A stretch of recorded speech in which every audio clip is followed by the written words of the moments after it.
कुछ पाने की हसरत है, कुछ खोने की हसरत है। कुछ पाने की हसरत है, कुछ खोने की हसरत है। छू लूं चांद सितारों को, दिल में यही हसरत है। कुछ पाने की हसरत है, हो आ हा हा आ हा हा हा हो हो। बहुत जल्द बख्तावर तू सेठ बनने जा रहा है। लोग तुझे सेठ जी कहकर पुकारेंगे।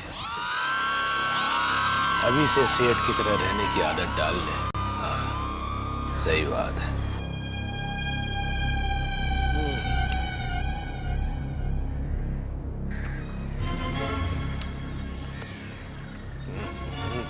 वाह, सेठ बख्तावर।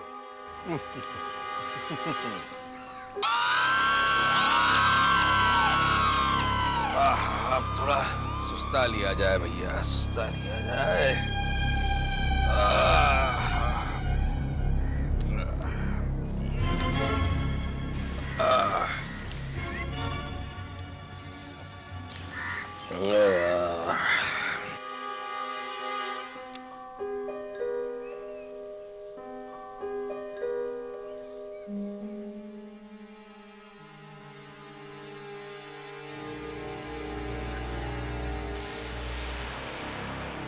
ओए, उठ बे, उठना। ओए,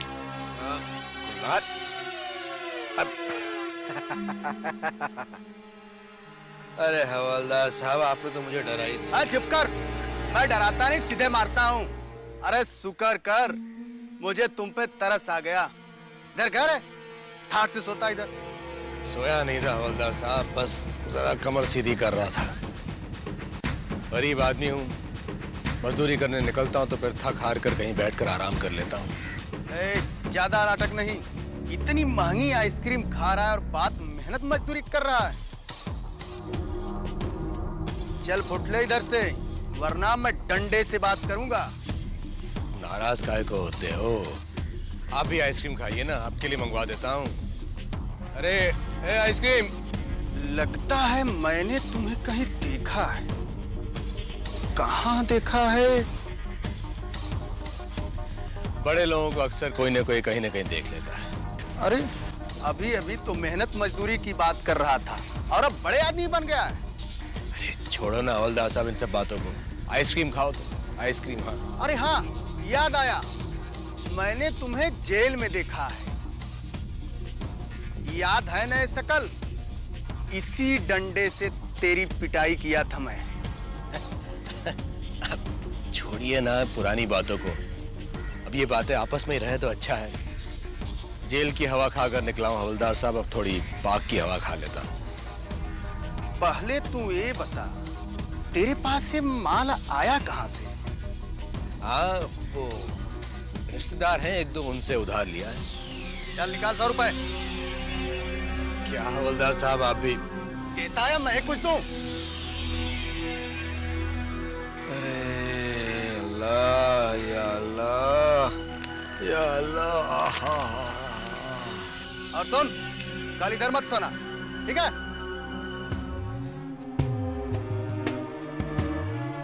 कमीने इंसान है, दौलतमंद इंसान दिखाने की लगे लाल टपकाने। अरे पचेंगे नहीं तुझे ये 100 रुपए। कुछ भी खाएगा ना इसका तो उल्टी करके बाहर निकालेगा, समझे? नहीं पचेंगे। ये बख्तावर के 100 रुपए हैं।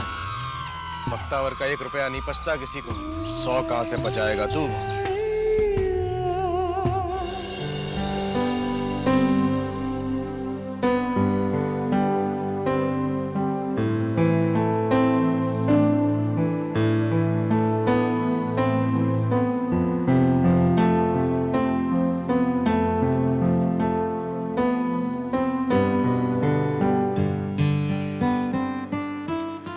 चाय लीजिए।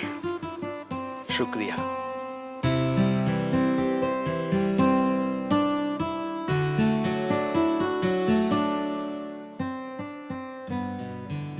लगता है आज ऑफिस का काम कुछ ज्यादा ही बाकी है। वो तो रहना ही था ना। दरअसल मुझे ऑफिस जाना था, लेकिन तुमने मुझे मामू जान के साथ भेज दिया मामी की तलाश करने। इतना तो करना ही पड़ता है ना, सोचना तो पड़ता ही है। पता नहीं बेचारी मोमानी जान कहाँ कहाँ भटक रही होंगी। लेकिन ये बात मेरी समझ से बाहर है कि अचानक तुम्हारे दिल में मामा के लिए हमदर्दी कैसे पैदा हो गई। इससे पहले तो तुम उनके बारे में नफरत की बातें किया करती थी। तब की बात और थी अख्तर।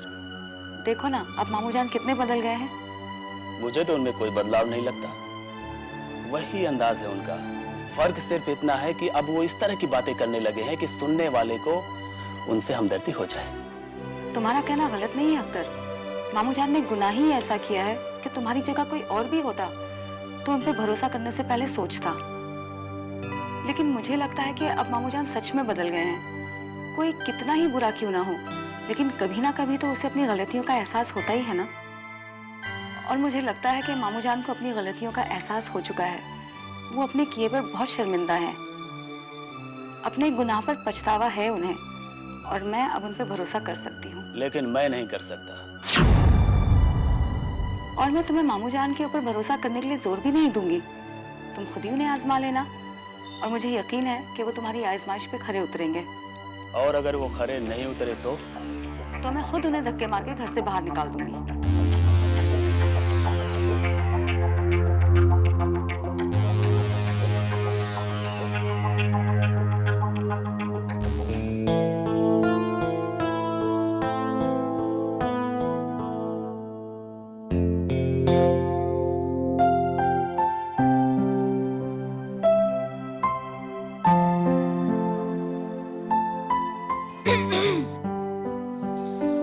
अली भैया, अब आप अपनी ये शायरी वारी बंद कीजिए और जाके आराम कीजिए, और टहलने भी तो जाना है ना। मुझे कहीं नहीं जाना फरा। ये डॉक्टर लोग तो खाम-खाम की बातें करते हैं कि ये करो वो मत करो। अरे मैं ऐसे ही ठीक हो जाऊंगा। तुम भूल रहे हो कि तुम्हारे पैर में चोट लगी है और तुम ठीक से चल भी नहीं सकते। जब मैं ठीक से चल ही नहीं पा रहा हूँ तो मैं भला टहलूंगा कैसे? मैं सहारा दूंगी ना। मुझे नहीं चाहिए तुम्हारा सहारा। कितना मोहताज लगूंगा मैं। अब देखो ना, डॉक्टर ने कहा है कि मैं 1 हफ्ते में ठीक हो जाऊंगा। अगर मैं टहलने नहीं भी गया तो क्या हो जाएगा? ज्यादा से ज्यादा ठीक होने में 2 हफ्ते लग जाएंगे। अगर आप अपनी रजामंदी से नहीं चलेंगे ना तो मैं आपको जबरदस्ती ले जाऊंगी। अच्छा, अली, आपको ये बख्तावर का बच्चा कैसा लगता है? तुम बताओ, तुम्हें कैसा लगता है? मुझे तो वो शक्ल से ही कमीना लगता है और अव्वल दर्जे का मक्कार लगता है। मेरा बस चले तो मैं उसे घर में दोबारा घुसने न दूं, और अगर घुस भी गया तो धक्के मार मार कर बाहर निकाल दूं। अब जब भाभी जान ने उसे घर में रखने का फैसला कर ही लिया है तो उसमें तुम क्या कर सकती हो? तुम्हें लगता है बख्तावर का इस घर में रहना ठीक होगा? अरे रहने की छोड़ो फराह। बख्तावर ने इस घर में कदम भी रखा ना तो वो बहुत गलत होगा। लेकिन अब भाभी जान को कौन समझाए? उन्हें तो लगता है कि बख्तावर अब सुधर गया है, उसे अपने किए पर पछतावा है, वो फरिश्ते जैसा हो गया है। भाभी जान इतनी समझदार है, फिर भी उन्होंने बख्तावर को समझने में गलती कैसे कर ली? भाभी जान दिल की बहुत अच्छी है फराह। और ये जो अच्छे दिल वाले लोग होते हैं ना, ये लोग अक्सर दगाबाज और मक्कार लोगों के चंगुल में फंसे जाते हैं और फिर अक्सर मात ही खाते हैं।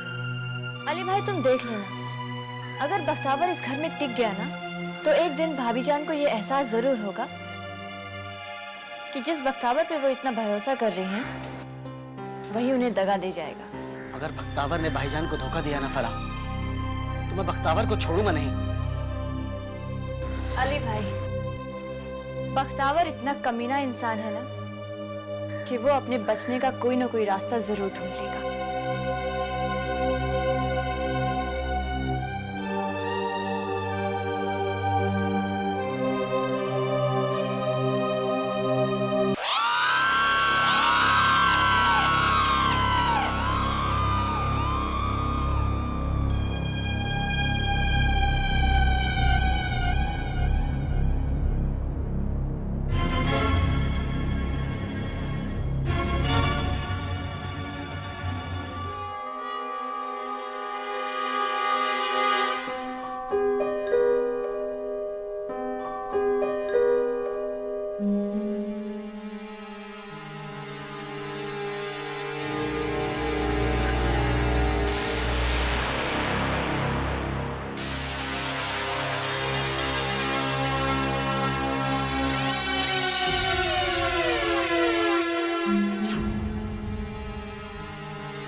अब इस पार्क में पहले जैसे चल बात कहाँ रही।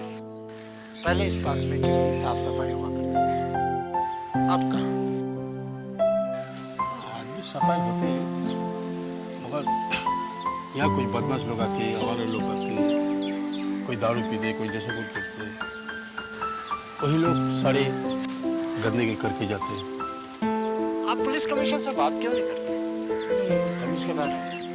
क्योंकि आप तो पुलिस डिपार्टमेंट में एक अच्छे ऑफिसर रह चुके हैं, आपकी बात को तो गौर किया जाएगा। बात तो करना ही पड़ेगा। और देखो, आज भी कोई सोया है। हद हो गई। चलिए उठाते हैं उसको। चलो।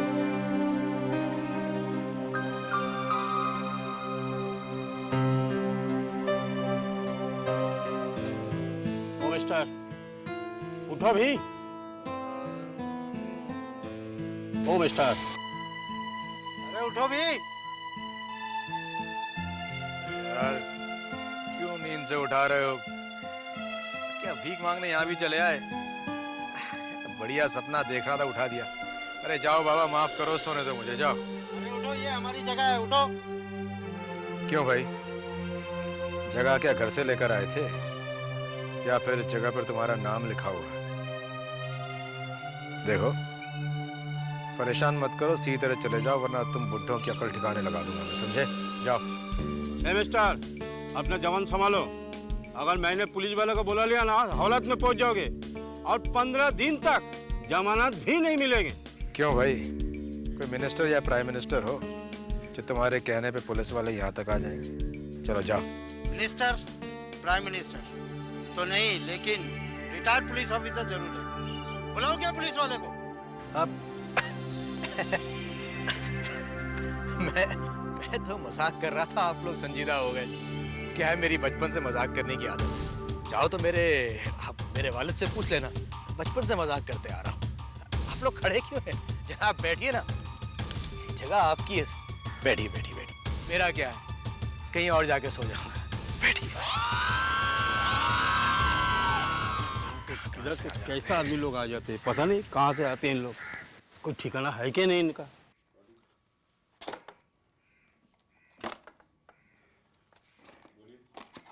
नौशीन, नौशीन मेरा कोट तो देना। ओफो, इतनी आफत मचाने की क्या जरूरत है?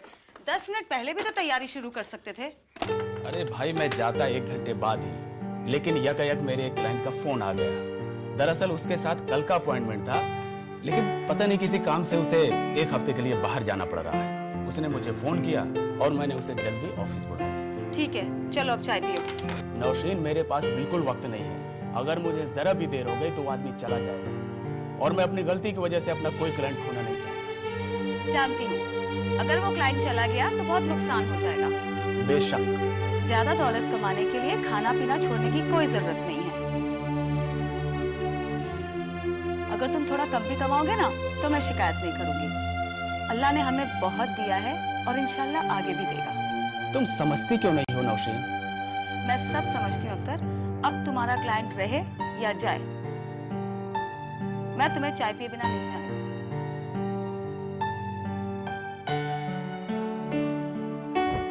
देखा, चल गया ना मुंह। इसीलिए कहती हूँ, सब्र का फल मीठा होता है।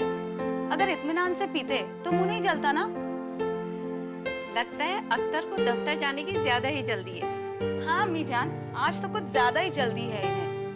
आपने बचपन में इन्हें ये तो सिखाया ही होगा ना कि जल्दी का काम शैतान का होता है। लेकिन देखिए, आपकी बात पे अमल कहाँ करते हैं। अब बातें छोड़ो नौशीन, और जल्दी से चाय ठंडी करके दो, मुझे वाकई देर हो रही है। ओहो अलीमिया, अब मॉर्निंग वॉक पे जा रहे हैं आप? भाभी जान मत पूछिए, 2 घंटे तक चिल्लाई हूँ, तब जाके अली साहब की आंखें खुली। थोड़ी देर और रुक जाते ना तो इवनिंग वॉक का टाइम हो जाता। अच्छा, मैं चलता हूँ। खुदा हाफिज। खुदा हाफिज। अली मियां, कल सुबह जल्दी उठ जाइएगा। भाईजान आप मेरी वजह से परेशान ना हो, मैं आपसे इल्तिजा करता हूँ। हाथ जोड़ने की कोई जरूरत नहीं है। याद है ना अली भाई, अगर आप नहीं उठे तो भाभी जान आपको बिस्तर पे ही नहला देंगी। मुझे अच्छी तरीके से याद है, इसलिए मैं सुबह वक्त पर उठ भी जाऊंगा।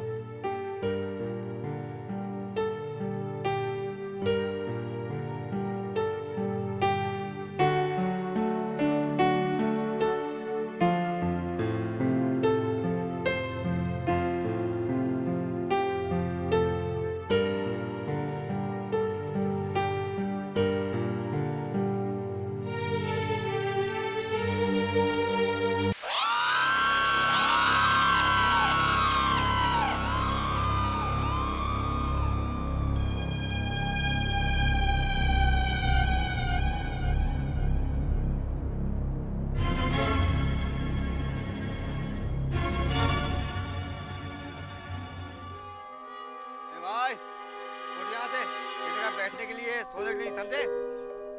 सोने की जगह है तभी तो लेटा हुआ हूँ, और कुछ? अजीब आदमी हो जी तुम। मैं तुम्हें समझाने की कोशिश कर रहा हूँ, तुम बदतमीजी से पेश आ रहे हो। क्या समझते हो अपने आपको? है तमीज से पेश आ रहा हूँ बुड्ढे, अभी तूने मेरी बदतमीजी देखी है। क्या मतलब? हाँ? भाई साहब आप कहीं रिटायर्ड पुलिस ऑफिसर तो नहीं है? नहीं हूँ, तुमसे मतलब? अरे नहीं है बुड्ढे रिटायर्ड पुलिस ऑफिसर, तो एक दूंगा ना सीधा तो सीधा ऊपर पहुंचेगा, कब्र में पैर लटका के बैठा है, समझे?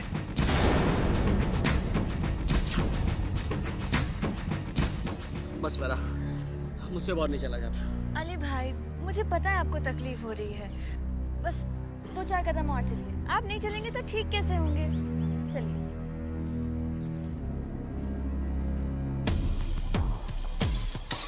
आराम से। चाचा तुम्हारी उम्र पे तरस आता है, बैठ बैठ।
अरे 50 का नोट किसका है भाई? 50 का नोट किसका है?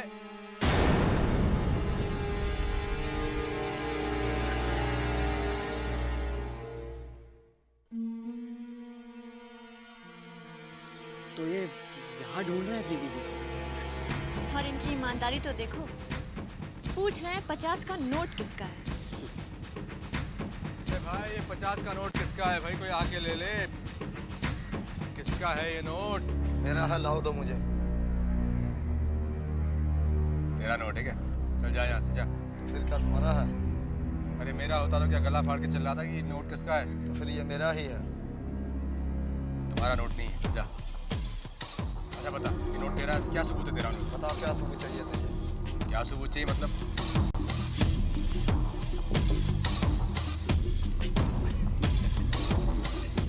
सबूत तुमने दे दिया कि ये नोट तुम्हारा है। क्या मतलब?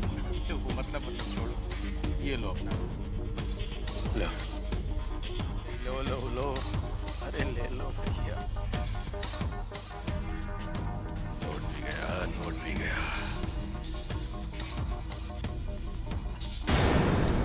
अरे आप लोग यहाँ, आप दोनों यहाँ? अस्सलाम वालेकुम मामू जान। वालेकुम सलाम। अल्लाह तुम दोनों की हिफाजत करे। और मामू जान, ममाई जान का कुछ पता चला कि नहीं? नहीं, मुमानी जान का पता नहीं चला, उसी को ढूंढ रहा हूँ। इंशाअल्लाह जल्द पता चल जाएगा। जैसे ही पता चलेगा मैं सीधा घर लेके आऊँगा। उसी के लिए मैं नाफिल नमाज भी पढ़ रहा हूँ। पता नहीं कब पता चलेगा। अच्छा मैं चलता हूँ, खुदा हाफिज। आप कहाँ चले मामू जान? मुमानी जान को ढूंढने अब क्या करूँ? ये काम रह गया मेरा।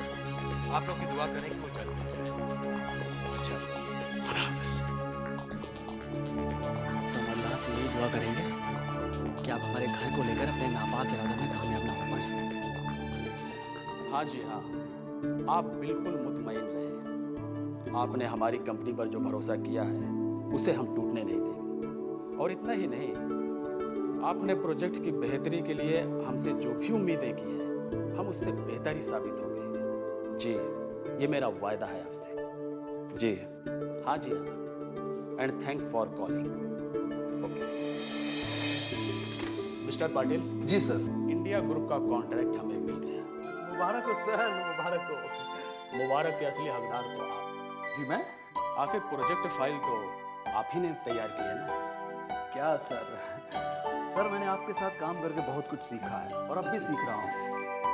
रिपोर्ट मैंने बनाई है लेकिन आपको ध्यान में रखकर। मैं जो भी फिगर सामने रखता था सोचता था कि अगर आप ये फिगर भरते तो क्या भरते। लेकिन मिस्टर पाटिल सच तो ये है कि अगर मैं खुद फिगर्स भरता जी तो शायद आपसे बेहतर नहीं भर सकता। अरे सर। और इसलिए फिलहाल मेरी तरफ से ये तोहफा कबूल करें। Thank you sir. Yours welcome. और जहाँ तक मेरा ख्याल है, आजकल आप गांधी चौक पर बनने वाले फ्लाईओवर की प्रोजेक्ट रिपोर्ट तैयार कर रहे हैं। जी जी। और मैं उम्मीद करता हूँ कि इस बार भी आप ऐसी रिपोर्ट तैयार करेंगे कि ये कॉन्ट्रैक्ट भी हमारे हिस्से में आ जाए। सर मैं हमेशा की तरह पूरी कोशिश करूँगा और बाकी ऊपर वाले की मर्जी। बेशक सब कुछ ऊपर वाले की ही मर्जी से होता है, लेकिन ये ख्याल रहे इस बार हमारी इज्जत दांव पर लगी हुई है। सर मैं हर प्रोजेक्ट रिपोर्ट बनाने के वक्त यही ख्याल दिमाग में रखता हूँ। Very good mister Patil. Now best of luck. Thank you sir.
कुछ पाने की हसरत है, कुछ खोने की हसरत है। कुछ पाने की हसरत है, कुछ खोने की हसरत है। छू लूं चांद सितारों को, दिल में यही हसरत है। कुछ पाने की हसरत है, हो।